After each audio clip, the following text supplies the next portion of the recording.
Let's pray together.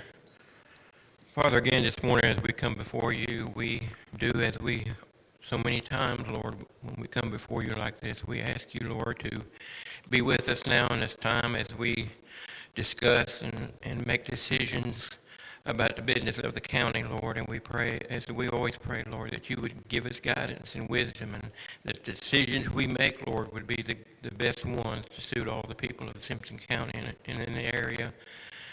Lord, we come before you, and we are thankful that we can come before you, that you like to hear from your people, and you want to have fellowship with us, Lord. So we pray for those people around us, and friends and neighbors that are in need of your help today and your guidance, Lord. We pray that you would be near them, they would feel your presence, Lord. We thank you for all your provisions, Lord, for us each and every day. And we're thankful again this day to be before you, Lord, and we ask it in Christ's name. Amen. Amen. I pledge allegiance to the flag of the United States of America and to the republic for which it stands, one nation, under God, indivisible, with liberty and justice for all.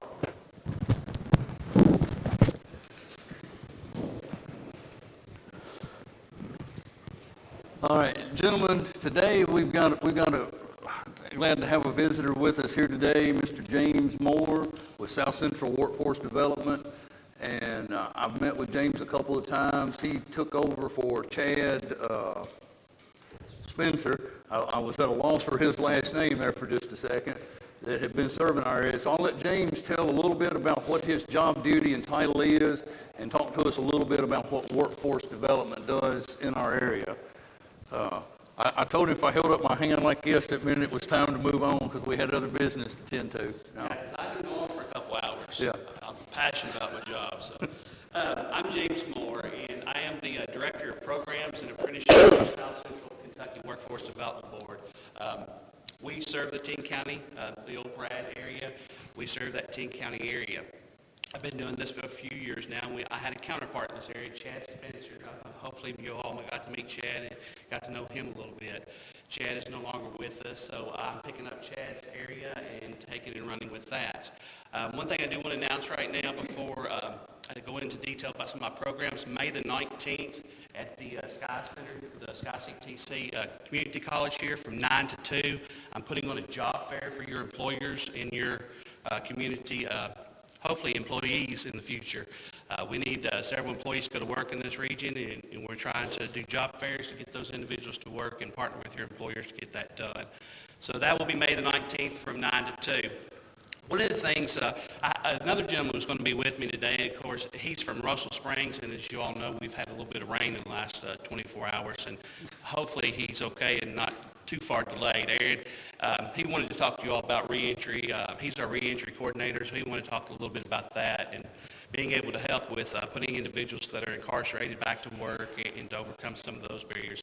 So hopefully before I get done talking, he might pop in to talk a little more about that. One of the things that I want to tell you all that we do, we take care of the WIOA programs, the Workforce Innovation Opportunity Act from 1993. And what that basically is the federal government back in those days decided that they needed to fund and help people to be able to get back to work, give them some type of certification, upskill them, things of that nature, to where they can get back to work and be productive citizens of the communities.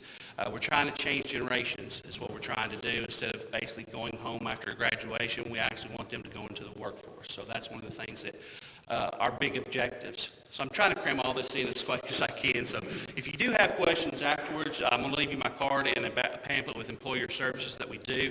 You can call me, email me, or anything of that nature and get in touch with me, and I can answer any of the questions. But what we try to do is, for example, individuals that have barriers such as transportation, and things of that nature that can't get to work, we help them with situations of that. We help individuals that may need some little extra push on soft skills and things of that nature. We help fund those type of things. And we have three basic programs right now that we do. It's called WEX, which is work experience. Those are individuals that have not ever worked and they put on don't have anything to put on the resume. Well, it's hard to get a job if you've not ever had a job. if you don't have experience, nobody wants to hire you. You can't get experience without a job. So what this does, it takes the burden off of employers and allows us to be able to help fund that work experience individual.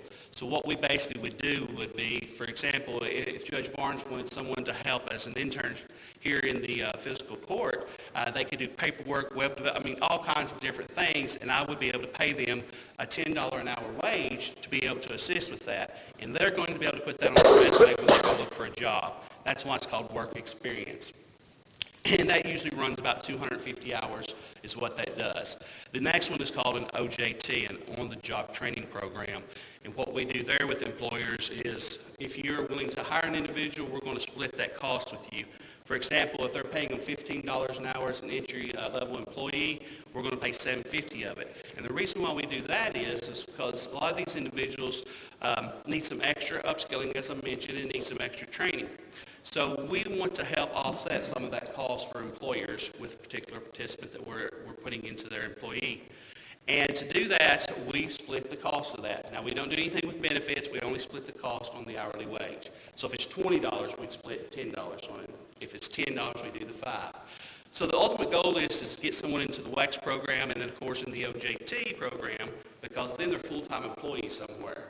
And that benefits all of us in our communities because that helps with economic development, taxes, the whole 9 yards. We all know that. So that's our ultimate goal, and that's what we do in South Central Workforce Development Board. Now, currently we have what we call a National Dislocated Workers Grant. Back last year, we had a company up in Berrien County that was closing their doors. It was a magazine company, R.R. Donnelly's. I'm sure y'all have heard of them before. They printed magazines. We know that that's the way of the past. Everything's gone digital. You get your magazines on your phone now, all of those things. So that type of business is going out, just like newspapers and things. We're unfortunately seeing those type of businesses slowing down. So one of the things that we did was we went for a grant for the National Dislocated Workers, which would have helped those 572 people get training and go back to work. And of course, that happened last February, and then the COVID happened. So what happened at that point, the state of Kentucky gave us more money and expanded that to anyone that has not been working for the last 27 weeks, either drawing unemployment or actually just haven't been able to draw unemployment or haven't been able to find a job or anything of that nature. Could be a lot of different reasons why they've not been working. We have funds to be able to help them to get to work, and we have funds to be able to pay that employer for them to be able to work. And I would love to talk to any of you all if you own a business about those 3 programs. I've said a lot in just a few minutes. Does anybody have any questions about those?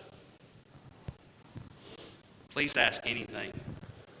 I don't really have a question, but I do want to thank you for something.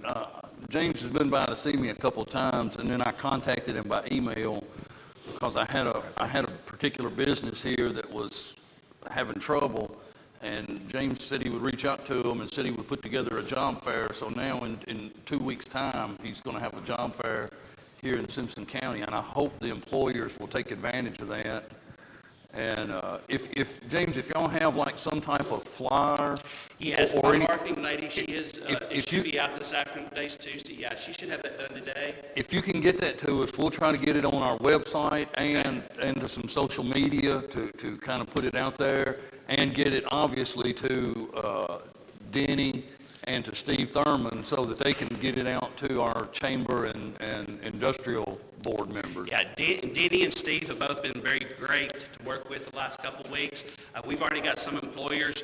Getting the employers is not the issue right now because, as you know, we can drive down the street and see 20 businesses between here and the interstate that has hiring, and this is true across the nation. So don't feel like just because our communities right now are seeing that in this region, it's just in our area. It's not. This is true nationally. We're having an issue with hiring nationally. And I have a question that you may not be able to answer, but you could probably find out maybe more quickly than I can. I understand now in the state of Kentucky, to continue drawing your unemployment, you're going to have to at least have checked with an employer. That's correct.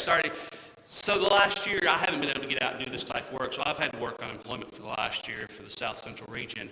I did not like that at all, and I'm glad I'm back out in the communities now.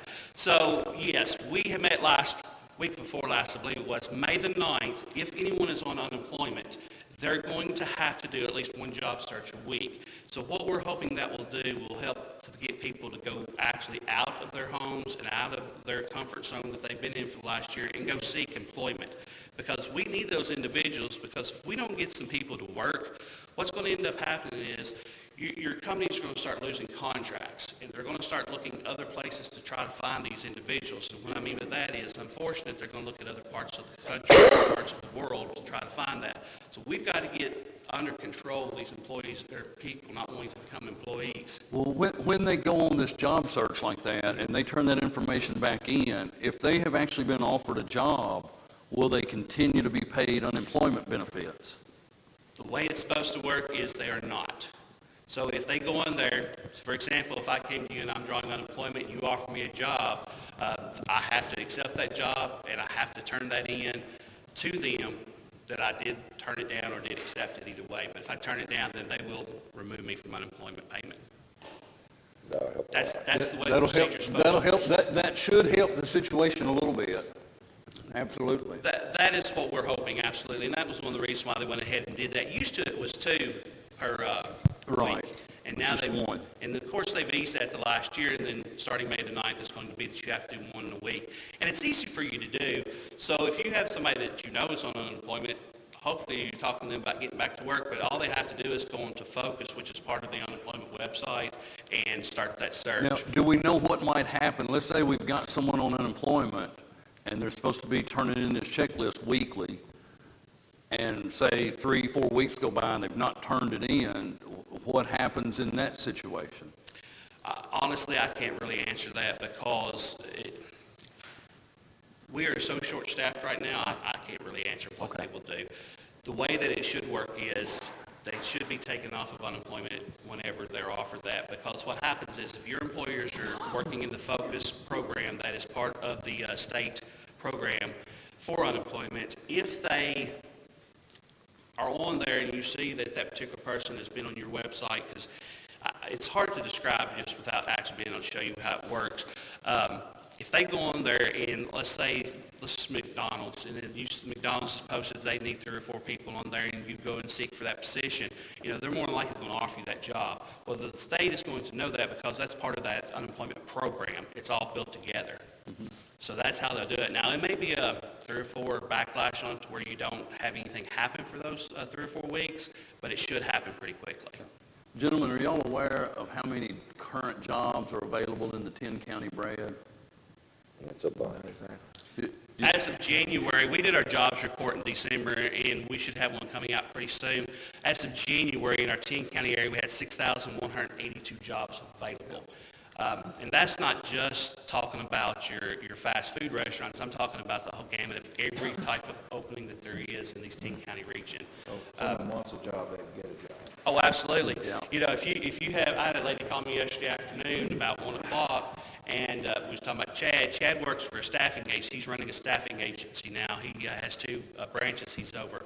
So it works great for me because he's still in the 10-county region. So this young lady called me, and she's desperate for a job, and her unemployment's over with. So I just called Chad and said she's coming. He's put her to work this morning at 8 o'clock at a facility in whichever county it was. Good. So we have, if somebody is desperately needing a job, like immediately, I have those opportunities.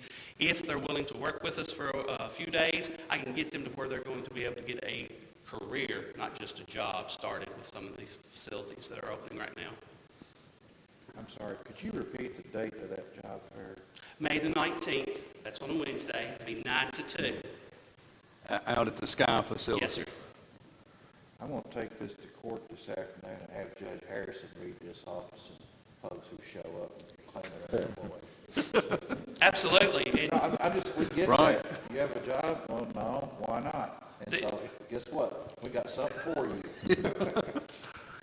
And we'll even, Sam, once we get the flyer, we'll even send the flyers with you to court. There's a bunch of my cards, you can give it to the judge, and he can hand it to them, and they can call me. That's all they got to do.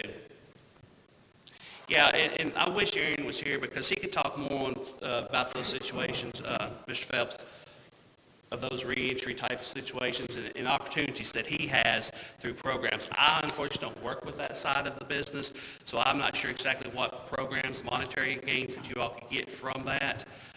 Hopefully, we can get him back up here pretty soon and be able to talk to you all a little further. And he would love to meet with the jailer as soon as he could, because, He's right there. all right, if you don't mind if I can get your card and give it to Aaron, he's a great asset. Yes, sir. Pardon? Oh, okay. He's a great asset to have, and we can talk further on that, okay? We met last week with Chad. Okay. And of course, I'm used to dealing with Chad in your position, so yes, we'd be glad. Okay. Provided everything works out. No, it's a phenomenal thing. It Oh, really yeah, is. I totally agree. Yeah, it's phenomenal. Hopefully he gets down here in a little bit. I hope he's just a little delayed. He's not had an accident or anything. He can still get in touch with you today. That's fine. Does anybody have any questions for me? Anything Yeah. else? Any questions, gentlemen? If I don't know it, I can make it up. James, I appreciate you coming and sharing the information. I'm really glad to hear we're having a job fair, and I'm really glad to hear that this new checklist, this one checklist on the unemployment will knock people off if they refuse to take the job, because I Right. think there's plenty of jobs to be had if people are wanting to work. And the thing about it is, we've in the past been talking about not having good wage jobs. Well, this pandemic has changed that, because people are realizing they can't get anyone to work, because if you don't pay them a livable wage, they can live off unemployment. So if you don't start paying them a livable wage, so we're seeing anywhere from $15 to $18 hourly wages for entry-level positions now, where before it was 10 to 13, because you can't get the individuals, you can't keep them because they're getting subsidized more than what you would actually pay them. So we're seeing the employers actually increase entry-level rates and things like that. So that's definitely a blessing on that part of it, a plus. Yeah. All right. Well, everybody has my card, and you can read through this pamphlet. Anytime you need anything, just reach out to me, email, or my cell phone is on there as well. All right, just when y'all get the flyer, the information together I'll for email the it to you, job sir. fair, email it to us, and we'll start spreading it out. I absolutely will. Thank you all for allowing me to be here to speak to you today. All right, thank you for Appreciate coming, James. All right, gentlemen, if you had an opportunity to review the minutes of our April 20th regular fiscal court meeting, I need a motion and a second. Oh, is Aaron here? All right, Aaron, you got 2 minutes, Aaron.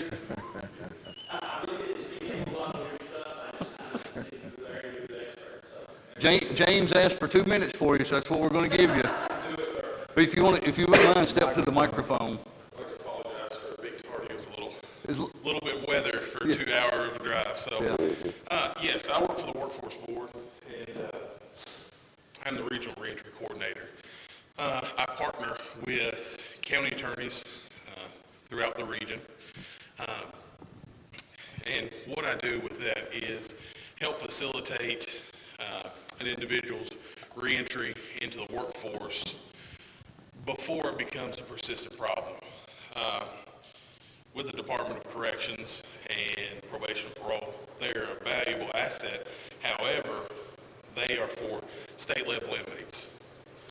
A lot of times, and I'm sure the county attorney can confirm this, his office is a hub for individuals in some kind of need, whether that be food, clothing, housing, or something that has contributed to maybe being judicially involved, justice involved. What we try to do is intercede at the earliest point we can and start providing community resources. And that's the key, is getting a community together, engaging the community in an individual's reentry into society. And that's what we really focus and push on. So I would love to bring some of my programming to Simpson County and assist your citizens, because we have a workforce problem, and that is a community problem. It's a state problem when we talk about it. Workforce engagement, again, a state problem. We can address this at a community level, and I've been tremendously successful with the counties that I'm involved in. And I'm not talking about just, when you think reentry, you're thinking hardened criminals, child support divisions. I support a lot of child support divisions, and it's doing really well. We just add a level of assistance paired with judicial accountability to empower these individuals to build up our communities and strengthen our workforce. So I would be happy to speak with anybody longer than the 2 minutes and kind of explain what we're doing. But I would love to bring this to Simpson County. There's opportunity here. There are good people here, and your community is amazing. We live in a community that's ready to help and jump in here, and by doing that, focusing on the individual, we can build something amazing. So I will be available to speak with everybody at length if you'd like to. Okay, and I'd say you'd probably like to get connected with the jailer. Have you? Absolutely. I passed all the way in, and we're going to link up after this. Okay. But also we do bring programming and things of that nature into detention facilities, both to help the inmates and to help the operation of the jail. And so that's something that I would love to if I can get involved. So when y'all implement those programs, how exactly do they work? It just depends. What I like to say is each county, each community operates differently. And that's the great thing about how our county or how the Commonwealth is structured. So, for instance, your county attorney might say, I don't need anything with my criminal docket, my district docket, but I really want you to help with child support. Absolutely, no problem. We can do that. We will formulate and change programming to meet the needs of that community. There are some communities that I only interact with child support. As far as detention facilities, again, what is the need? My initial push would be, we need to start some education, some awareness building within the facility as far as the inmates. There are facilities that run a pilot program where inmates are able to go and work out in the community and make a wage, and then they're paying off their debt to society or their debt to the county while they're incarcerated. Which the Simpson County Detention Center was doing that prior to COVID. Absolutely. Absolutely. Okay. I haven't made it this far yet in my regional stretch, but that's the thing. And what we can do is, again, a lot of times in the reentry world, we tell a person that they have to operate within a certain box. That may not be the case. An individual, it takes an individualized approach, but we have to provide and facilitate opportunities outside of the box to make an individual or to assist an individual in being successful. That's what I explore with the leadership of the detention center, county, judicial entities, things of that nature. So, but I will be available outside if anybody would like to speak with me. Would love to have a conversation. Would love to share my information with you because I really think we can do great things here. All right, sounds good, Aaron. And everything I do also is directly correlated with Mr. Moore. So again, we're here for the support. He's very formal. I'm not just Yeah.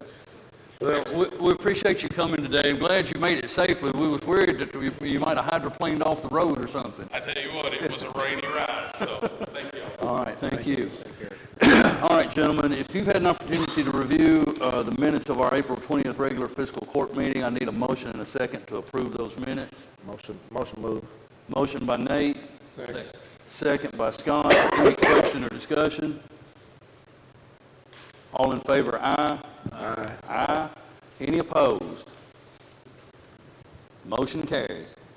All right, gentlemen, we've had a couple of work sessions, budget work sessions. Today we have before you to review and approve the first reading of fiscal year 21-22 budget ordinance number 220.228. Just 3 points that I need to point out.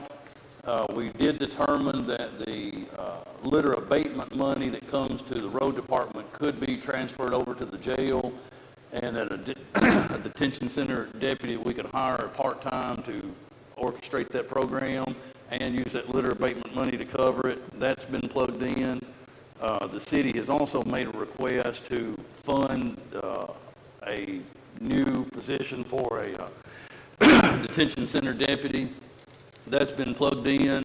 And then we found out late yesterday that our health insurance renewal actually was going to be no increase.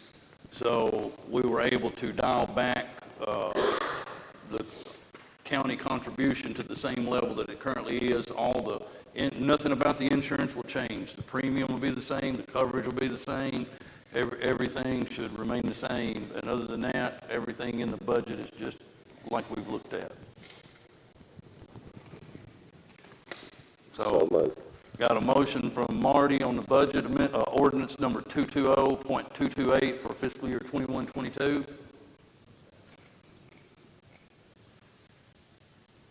Just looking at something here real quick. Okay.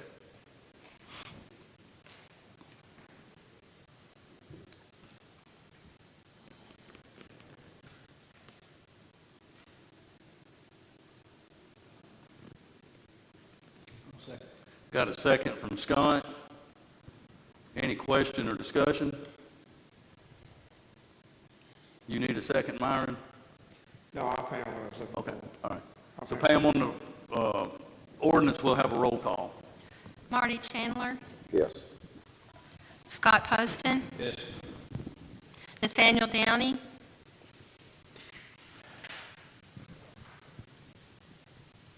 Yes. Myron Thurman, Yes. Mason Barnes, Yes.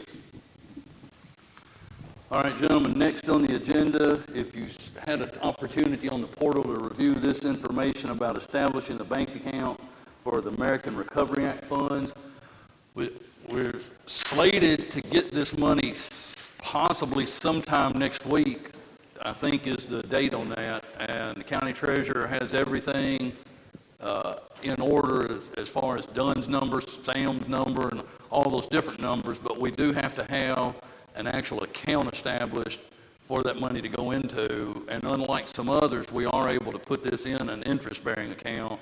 You see, we had two banks that were basically identically the same at a 0.5, and then we had one bank that come back at 0.09, and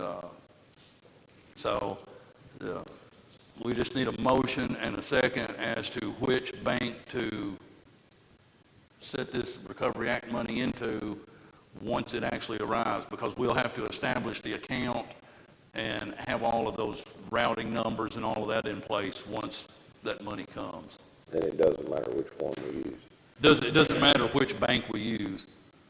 And the two, and I don't mind, South Central and Franklin Bank were identical in what they offered as far as interest rates and amount of withdrawals and your minimum balances. I'm going to move for South Central Bank simply because we've got a lot in Franklin Bank, and it might be good to have it spread out a little bit. So Marty's made a motion that we establish this account at South Central Bank. Is there a second to that motion? Second. Who was that? Myron. I did. Did you? Yeah. Myron, so Myron second. I heard both of you speak, but I couldn't tell which one spoke first. All right. Any question or discussion about that? All in favor, aye. Aye. Any opposed? That motion carries. All right, gentlemen, there's some information about the AEDs. County Treasurer has looked that we could actually incorporate that into the current budget and not have to establish this into the next budget. But the question being, what do we want to do? And this is some information that's on the portal that I had gotten from our ambulance service director. And you see the cost of a new piece of equipment that's identical to what the ambulance is carrying. It's $22.95 per unit. And then there are some reconditioned ones that he has put down here. And he claimed, if you look at line number 2 on the reconditioned, the $868 machine, he said would serve just fine. And he said not for us to get hung up on the compatibility with what they had, because they could actually switch out their pads in less than 10 seconds, which is more than the time frame. Like if you put the AEDs on someone and shock them, I think you've got a long, he said the wait time between the next shock is longer than it takes them to change out pads. What will be the warranty of this? Roughly. Because I see that the money difference is quite a bit. And Yeah. being recertified, that's good if they stand behind it, but, we know what a new one is, what is the refurbishment on. Yeah, I can't answer that, Nate. Well, one of them says recertified, and the other one says refurbished, as far as the defibrillator payment. Right. But the one that is brand new is the one that's $22.95. Those would be the cost of a brand new one, so I don't know. I'd like to know about the, when they say recertified, does that, like Nathaniel had stated, does that carry the same?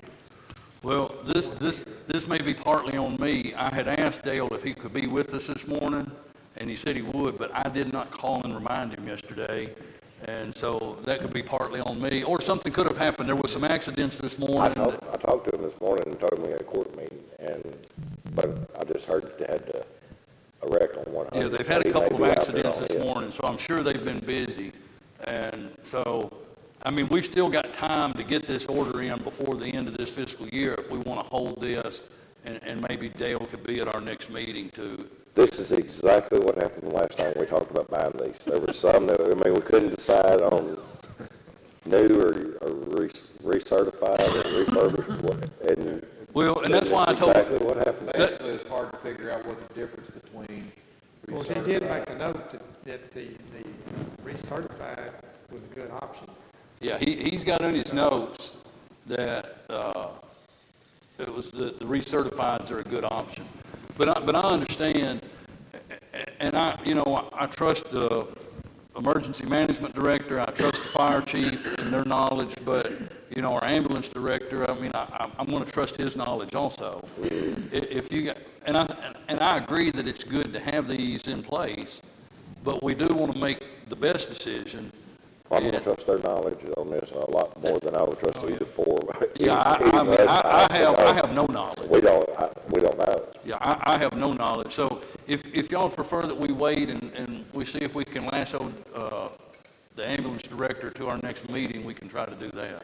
If we could just have something Bob, you from got any? the ambulance director or emergency manager or sheriff or somebody that's familiar with these things, and just say, these are your best options. Bob, did you talk with Dale about these here? I was actually sitting at his desk when he talked to his, the person he called to get the price on the new one. Mm-hmm. And then I think there's another one, the refurbished of the Life Pack that's 1,300 something. Mm-hmm. I don't remember exactly which one it was. Dale's, I can't speak for him, but what I heard him say was, what he told me, his choice would be the $1,300 one, the refurbished. The guy, the salesperson that he would be buying these things from, said he's got no qualms whatsoever about using a refurbished machine. Yeah, actually, that $1,300 one is called recertified. Yeah. Hey, Dale just texted me. I guess he's watching. He said he'll be here in 15 minutes. Well, let's just table this till he gets here. That's a We'll good move on idea. to a different item. He was also talking about doing CPR classes and stuff too on top of that, so. All right. We'll hold off on this until he arrives. And I'll have to apologize to him, because I told him I'd call him Monday and remind him, and I didn't do that. So moving on down, next, gentlemen, is to review or approve office space for Human Rights Commission. And I can't give you much background on this because obviously I was not here, so I don't know. But at one point, the county had provided an office space for the Human Rights Commission in this room over, it'd be to our left as I'm sitting. The judge's office. The circuit judge's office. I don't know what happened, that the plaster started falling off. I mean, the room is in pretty bad disrepair. It cost quite a bit of money to rehab it. We've not spent that money. We have recently redone a room up here up front to have kind of a more soundproof executive session room, which is going to leave this old executive session jury room completely open. with desks and chairs.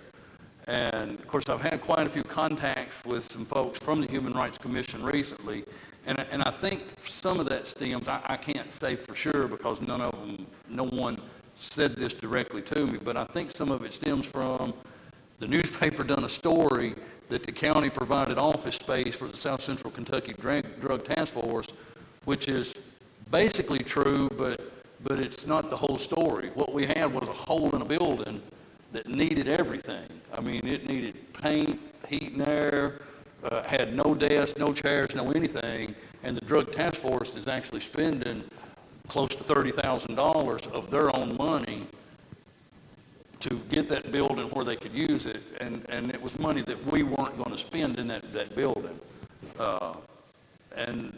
But now we're in a position, because we just recently finished this one room, that we could accommodate an office space back here. We may eventually do some more rearranging with OEM director's office, but at the time being, if everyone's good, we can use this space back here for Human Rights Commission office and meeting space. Second. And so is that a So mo? furnished and everything just stays as Yeah, is? we're just going to offer them, we're going to provide them that room as is. I mean, it's carpeted, tables, chairs, heat and air's there. Yeah, but Good idea. I never did know that they used this room much when they Yeah, were in it, but I'm fine with that. yeah. I don't think it's something they're gonna use a lot. Bill? I know they've been talking about getting space back in the air for quite some time. They've pulled me aside more than once, so I know, I'm sure they've done the same with you, Judge. Do you have something?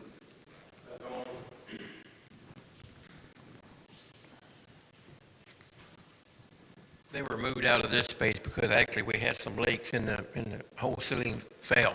So, I mean, the whole ceiling came down, Roof leaks plastered. is what caused the plaster to come Yes, down? and we got the roof leaks fixed, but, it's in bad disrepair. It's gonna have to have new ceilings and more electrical, and when we did this renovation in here, we did add air ducts, so we have heat and air in that area. But the only thing about these other areas that are available is that it's not ADA. We don't have anything available in this building that's ADA. So, I mean, if they accept the space, it will have to be under the conditions that they don't need ADA accessible. So that would be the only drawback for any of the areas. I mean, that's with practically any room in this entire courthouse, as far as that goes. Because even the ramp to get in is not ADA compliant today. So, I mean, I don't know, do we have to do this by motion? I think you do by motion, if you're gonna provide space for them, but then say where. Okay. So Myron's made the motion. Nate, did you second the motion? Yes. Any other question or discussion? All in favor, aye. Any opposed? Motion carries. Judge, is this for any space, or are we This will be for the specifically old just- executive session room, or otherwise known as the jury room. The old lower courtroom. Okay. It will be for the only available space we have at the moment.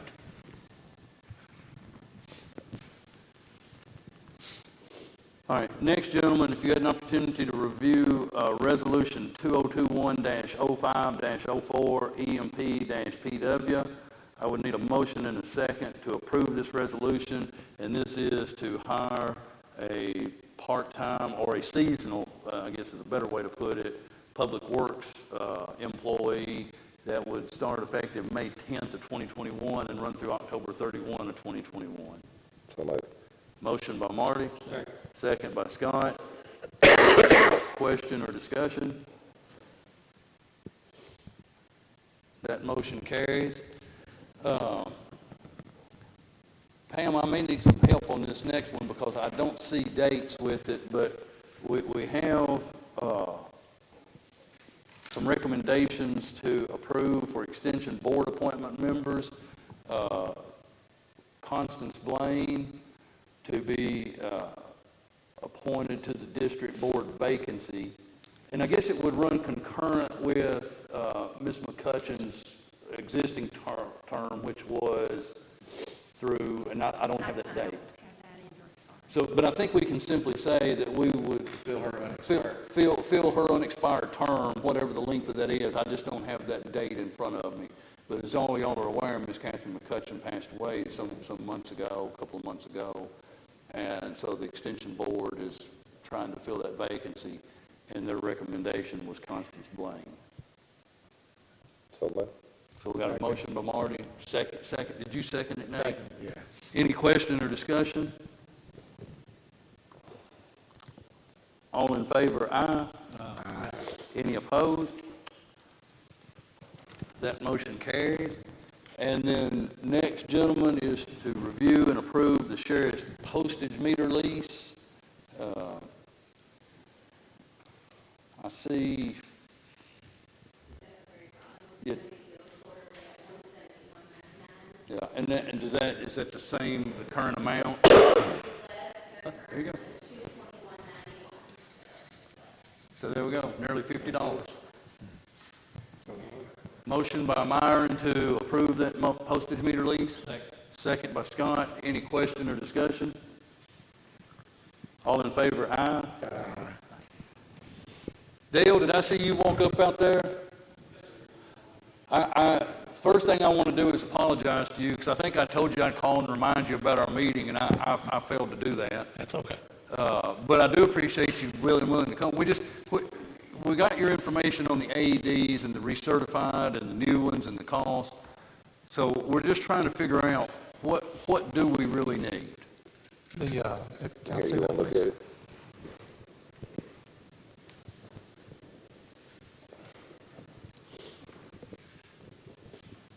Okay, I actually called the vendor on the way over here because I heard your question. He said the warranty on the recertified was 2 years, but he said he would stand behind them for 5.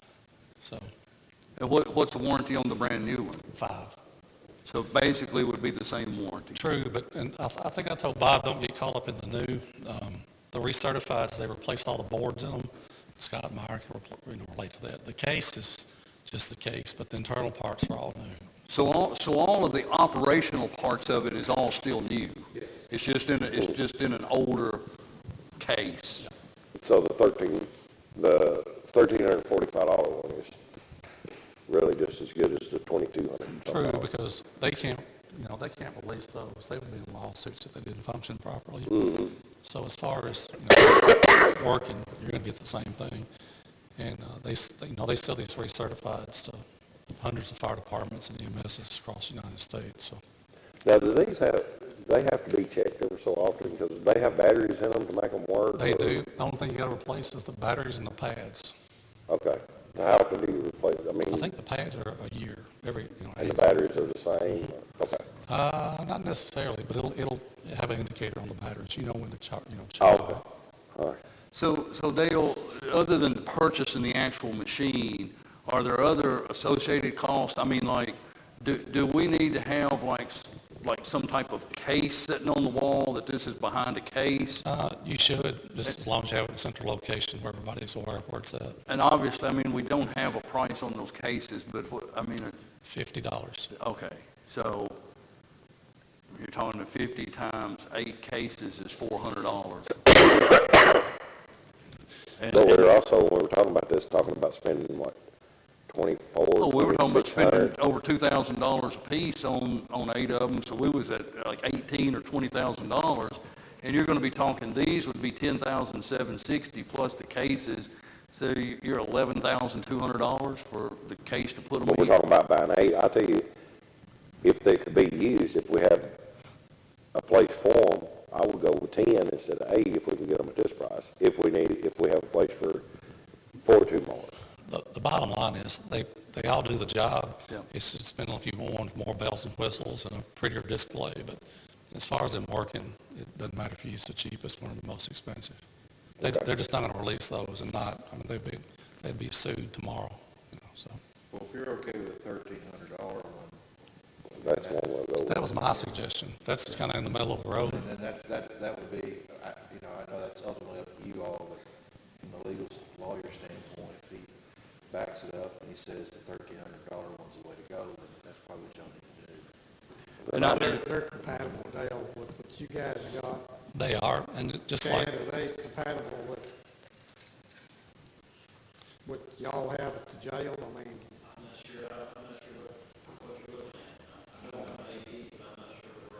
of course, the one. You guys have 4. They've got, the ones at the jail, Myron, I mean, they wouldn't be interchanging those with any of these. The only people that would be interacting with these would be the ambulance service on a call. and I believe the physios, is that the $1,300 ones?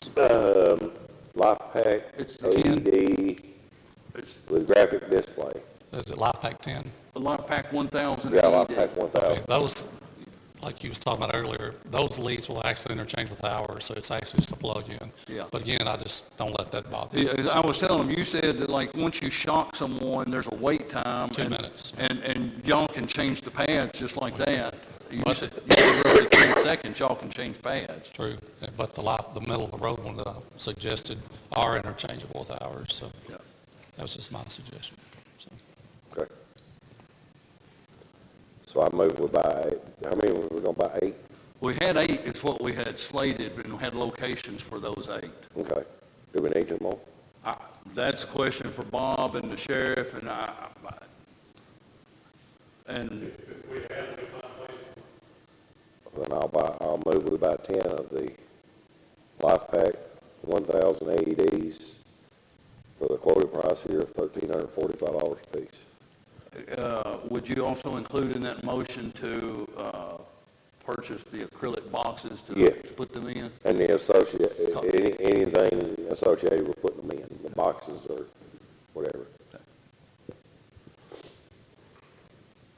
And then we'll still be a lot less than what we were thinking we were gonna be. Oh, yeah, we'll be $7,000-8,000 under what we Right. was expecting 8 of them to be. So Marty's made a motion to purchase 10 and the associated equipment to hang them on the wall. Myron second. Any other question or discussion? All in favor, aye. Aye. Any opposed? That motion carries. Dale, I appreciate you being willing to come at a moment's notice like that. And again, I apologize for not calling and reminding you we were meeting today. we just had a little bit going on this morning. Yeah, I heard. I hope everything was okay with it. All right, thank you. Good, thank you. Thank you, Dale. All right, gentlemen, next, if you had an opportunity to review the budget transfers, we just need a motion and a second to approve those.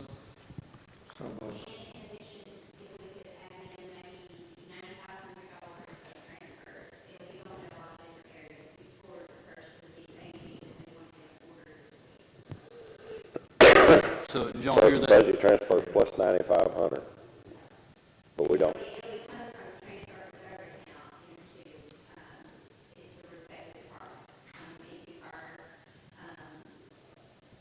Is it for the aid? Is For it the these AEDs. She's saying if we want to add the AEDs in, we need to add the additional 9,500. Okay, that's fine. But, and that will cover, that will get, because we've got money in the other lines that will cover some of the others, so it'd take about 9,500. Made a motion. Second. that's fine. Are you good with amending that 9,500 to it? Okay, who was it, Thurman? And Downey. And Okay, Nate, thank you you. seconded? Any other question or discussion there? All in favor, aye? Aye. Any opposed? That motion carries. Next, gentlemen, is to review and approve a cash transfer of $87,516 from the general fund to the jail.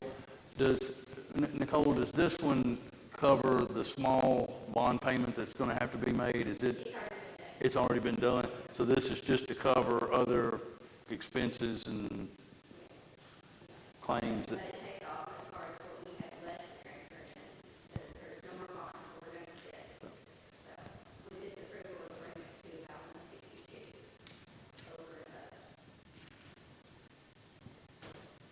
So moved. It's got a motion by Myron, Second. second by Nate. Any question or discussion? All in favor, aye. Aye. Any opposed? No. Motion carries.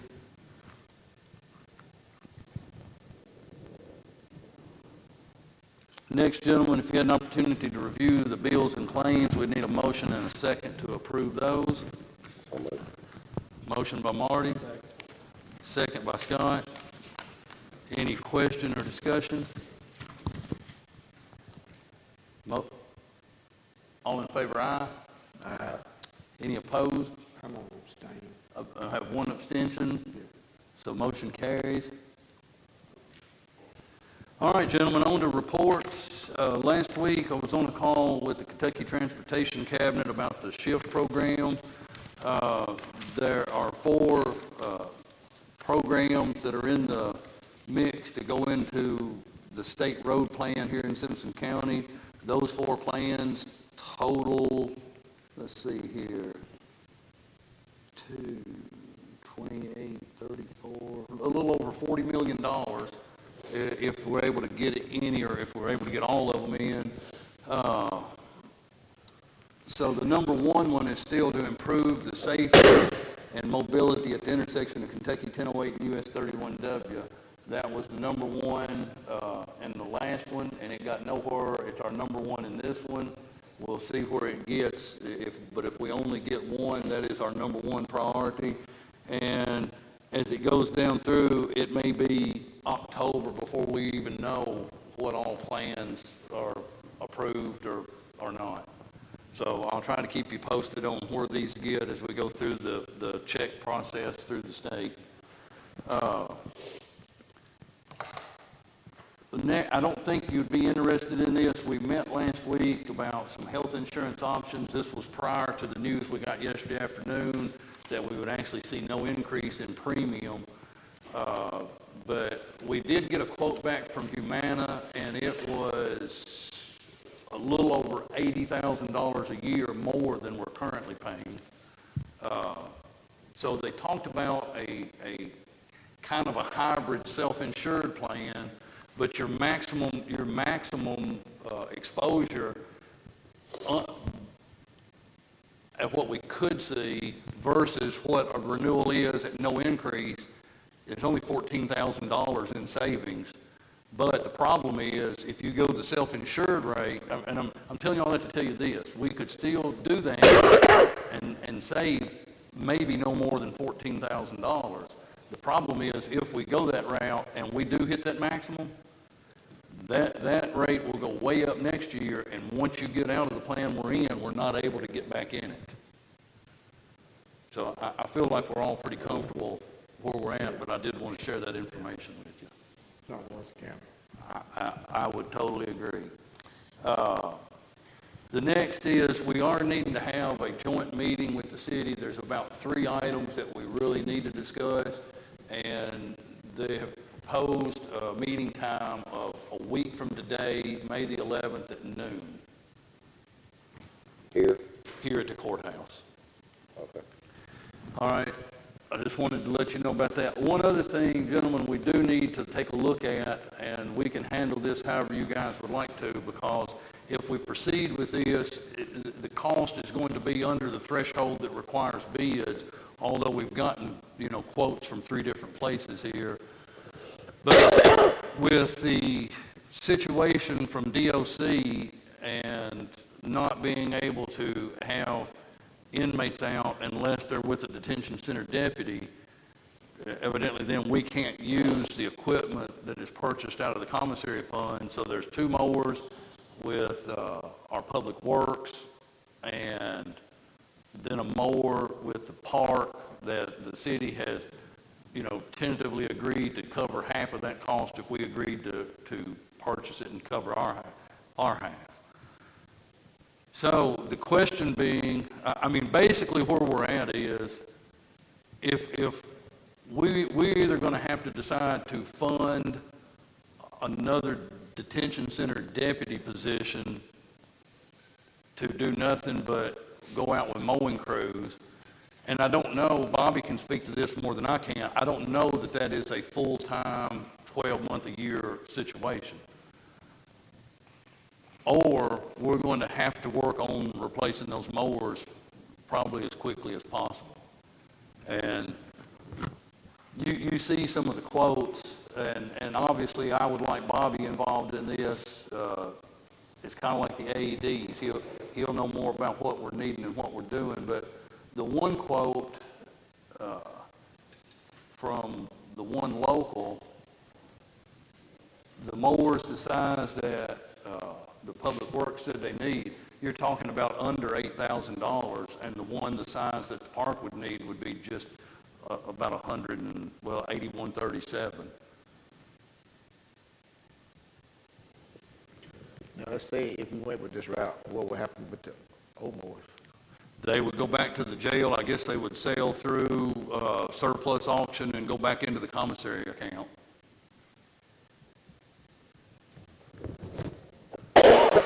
So, I mean, I guess we're going to have to decide, is that what we're going to do? But if we are going to purchase mowers, the way I would like to handle this would be to authorize myself and the Public Works Director to examine which one of these locally owned businesses is going to best. I mean, we have 3 quotes, 2 of these are local, and based on cost, I think doing business here local is what we need to do. But I would like Bobby's involvement in figuring out which one of these actually fits the bill. Well, not only Bobby, but I'd like to know from Tim or whoever at the park Right. what mower they use and what size they need. I mean, I know, I looked at this, but, you know, a couple days ago, the first time I'd seen this, and I don't think Bobby had seen it this morning, so I don't know what size, as long as we got what size they need out there, I'd just say go ahead and buy them and be done with them. But I think Myron said there was a sand rake out there at the park too that belongs to the commissary fund. Is that correct, Myron? Conversation I had with Eric, he wasn't sure. The day he and I talked, there's 2 sand rakes out there currently. And I was under the impression, Chad, you may shine some light, I was under the impression the newer of the 2 belonged to the commissary. That's what I thought, but I don't know that for a fact. I think there was a deal worked out several years ago where some other things were purchased. The jail was able to save the county some money, and the county turned around and bought those sand rakes for the park. I think that's how that went down. I actually don't think that the commissary owns those sand rakes. Or that sand rake, I don't know how many they have. I don't think commissary owns that. Local belongs to the county, we know that. The new one is questionable. We need to find out for sure. Can you find out for sure on that? Okay. I did talk to Tim Cook, and they, for whatever reasons, they've been using the older sand rake to rake around the ball field. This was a conversation they had last week. So, Okay. I was just saying, if we're going to do that, we need to be looking, see, make sure we don't need any more equipment out there, because if we're going to need to buy something, I don't want to wait till it gets time for them to start playing ball, and then they go, well, we can't use these now, so I want to, just make sure they got the equipment they need. But is that something Chad or Eric, y'all could find out? What's that? About that sand rake out there? I mean, Yeah, we'll look at that. I don't know. I guess it would be me and Nicole, she'll have to look on her side, we'll look on ours. I don't think, I know when that thing was purchased, we either surplus some money to the county, or you were involved, the park was short money, and we transferred, or we bought it out of maybe we transferred money back into the gym, and then we bought it out of the commissary. I don't know. I know we were involved, but I don't know who technically owns it. If we technically own it, it goes back to the commissary. If y'all technically own it, it goes to y'all. well, it's been so long, I don't remember. I know you were involved with it. That's the reason I was asking. I know it was expensive. Yeah. I want to think it was over $16,000. Right. I just wanted to make sure, where we were at on the equipment.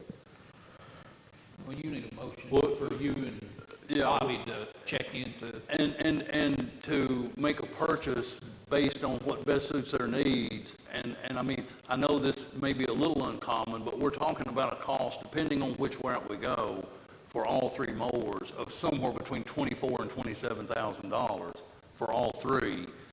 Even if we go the highest route on the parks mower, I mean, the city would reimburse us that half, which would be roughly 45. So even on the highest route, our net out would be like 22.5.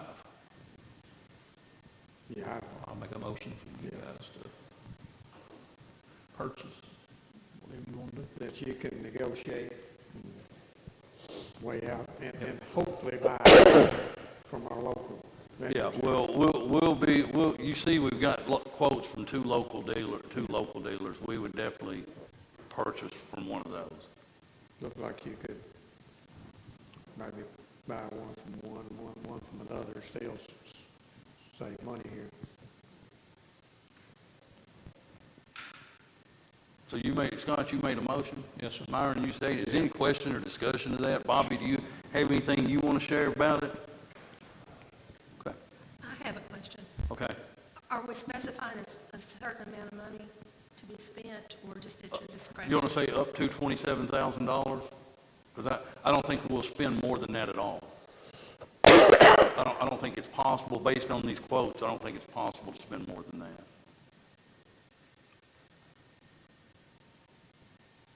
That's fine. If you need. Do you want to add that to your motion, up to 27,000? And is it for three? It'll be for two for the county and one jointly purchased with the city for the I park. think a trimmer or two. And there was like a trimmer.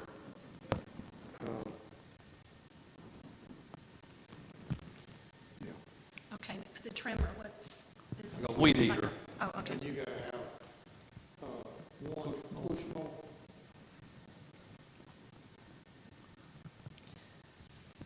Okay, so Three. there are, 3 riding mowers, a push mower, 2 weed eaters. okay, thank you. Are you sure that's all? Pretty sure. All right, so you're good with that motion, Scott? Myron, you're good with the second on that motion? Any other question or discussion? The only question I have is, do we need to amend a transfer?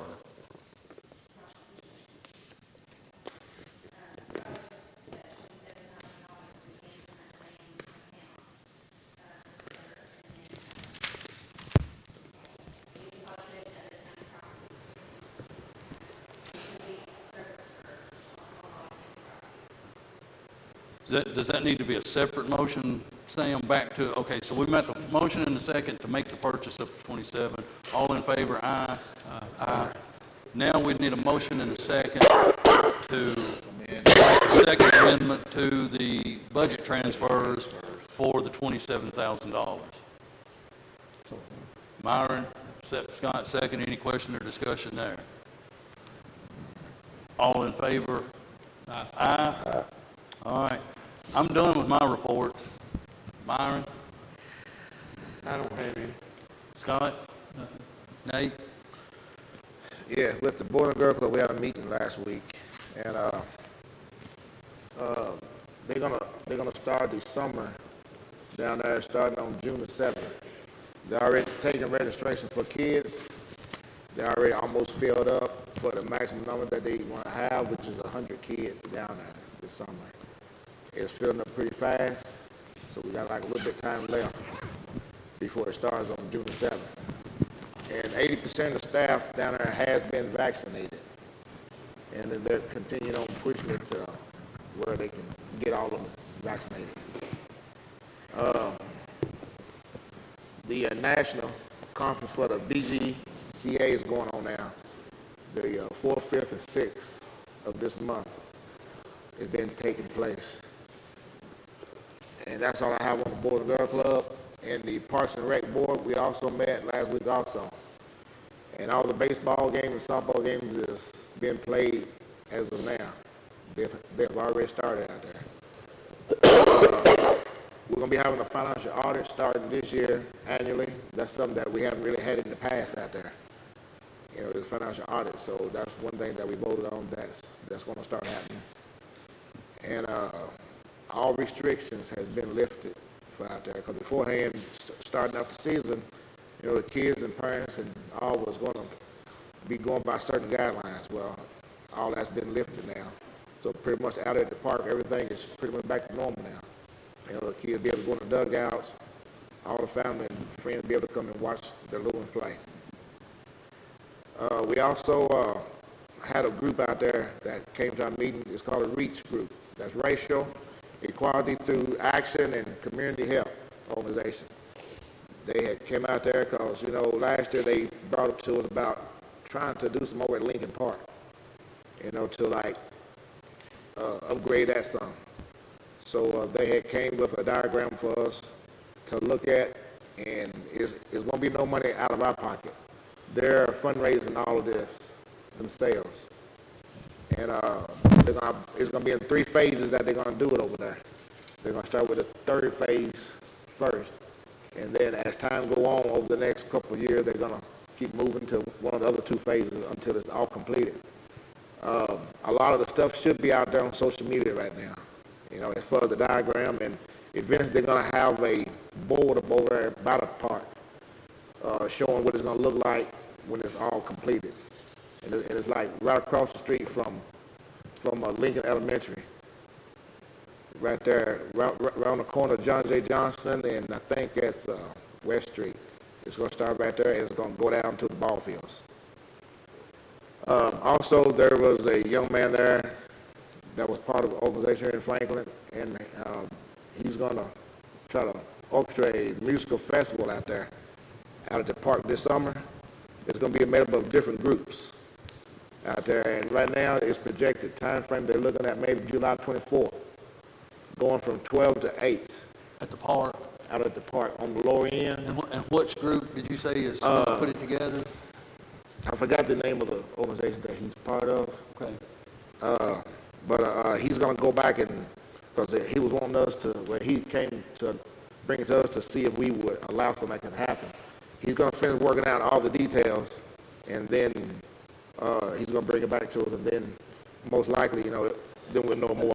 But right now, it looks like it's going to be projected around July 24th, and they're going to try to have anywhere between 15 to 20 food trucks out there. So it sounds like a pretty good event. Yeah. It's going to be free for the public. They're not charging anything for people to will come out there and listen to any type of music that they choose. So we agreed for him to go ahead and look into that to try to bring it out there. But I'll bring further information to you as time go on about this event out there. And that's all that I have as far as my 2 groups between the Boys and Girls Club and the Parks and Rec Board. Marty, I'm going to back up before I get to you. One thing I failed to mention, and no one really asked, but in case anybody's wondering why Sydney's up here today, Pam will be off next week, so Sydney's doing a crash course on taking minutes, so she can do the minutes in our joint meeting next week. And I will say, and she may hurt me after this, but I will say, Sydney is doing an outstanding job learning bits of everything in my office, and Carter, I think you would say the same about what she's learning and doing in planning and zoning office, that she's doing an A1 top-notch job. And so she's getting a crash course on recording fiscal court meeting minutes this morning. Okay, Marty. I just want everybody that's watching to know that I've questioned several times on when they're going to pave Gold City Road. When Joe Plunk and them were here, they were saying by the end of April is what they told us at that meeting. And then last week they said within 2 to 3 weeks. I don't know. Just as soon as Scottish can get there, they're going to. That road is horrible, and I get calls on it every day, just about. Yeah. And then I had a lady that messaged me last night talking about the trash cans at the parking lot on Barnesville Road. Yes, I got that same message. Yeah, well, Bobby, he's going to go out and clean them up, but he was saying that they were pretty disgusting the way that people were throwing bait in them. And if this continues to be a problem, maybe we don't even need a trash can. They can take their trash with them. Yeah. And instead of having a place there, you would think it'd be a good idea, but if it gets bad with us, we'll just maybe take the trash cans out, and that way nobody has to go clean them out. They can take their trash with them out there. But, you know, the lady said a lot of people out there wasn't in favor of the parking lot, but I disagree with that. I think the majority of the people in the area enjoy being able to cross the bridge without it being about all the cars sitting on it. I mean, it isn't near as bad as South or Ford. So that's the only two things I had. All right. Counselor? Do we need to take up that proposed interlocal agreement? No, we will do that at our next meeting. Okay. Yes. I want to, you're good, the city's good, but I want to make sure that Logan County and the city of Russellville are all good before we actually do it. But as long as we have it in place by July 1, we're good. Okay, that's fine. Yeah. I didn't see it on the agenda. All right. Never mind. Sheriff, do you have anything? No report, sir. I guess the jailer left. Carter, you have anything with planning and zoning? Bob, anything with emergency management? Fire chief out there? Yep. No report from the fire chief. Bill, anything from maintenance? Bobby, anything from public works? Gentlemen, I do need to ask for a motion to go into executive session according to KRS 61.810.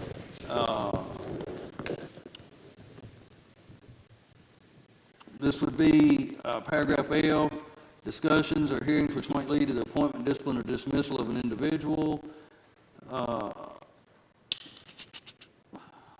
It's not to sell, real delivered.